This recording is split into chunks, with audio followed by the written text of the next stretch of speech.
matin, nous allons exploiter un nouvel album. Nous allons découvrir une nouvelle histoire, mais avec un personnage que vous connaissez déjà et que vous avez beaucoup aimé pour le premier trimestre.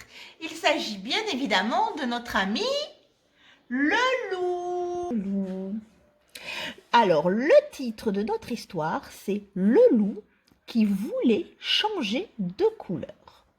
L'auteur, c'est toujours la même personne. Je vous rappelle qu'un auteur, c'est la personne qui a écrit l'histoire. Ici, c'est Oriane Lallemont. D'accord?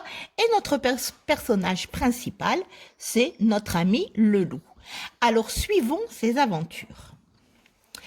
C'est l'histoire d'un loup noir qui n'aime pas sa couleur. Il trouve le noir trop triste. Lundi, le loup essaie le vert. Quand il est tout vert, il se regarde dans son miroir et dit « Cela ne me va pas du tout. » Mardi, le loup enfile le pull rouge tricoté par sa grand-mère. Quand il est tout rouge, il se regarde dans son miroir et dit « Cela ne me va pas du tout. » Mercredi, il se couvre le corps de pétales de fleurs. Quand il est tout rose, il se regarde dans son miroir et dit « Cela ne me va pas du tout. » Jeudi, il a si froid dans son bain qu'il ressort tout bleu. Il se regarde dans son miroir et dit « cela ne me va pas du tout. » Vendredi, le loup se colle des écorces d'orange sur tout le corps. Quand il est tout orange, il se regarde dans son miroir et dit « Cela ne me va pas du tout. » Samedi, le loup se roule dans une mare de boue.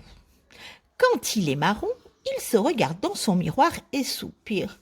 « Oh là là, maintenant je ne ressemble plus à rien.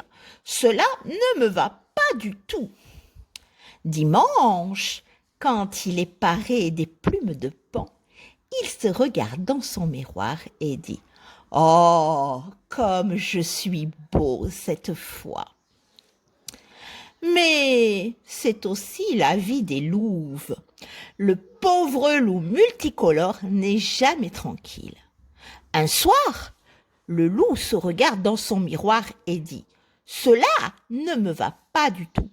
Je ne veux plus être ni vert, ni rouge, ni rose, ni bleu, ni orange, ni marron, ni multicolore.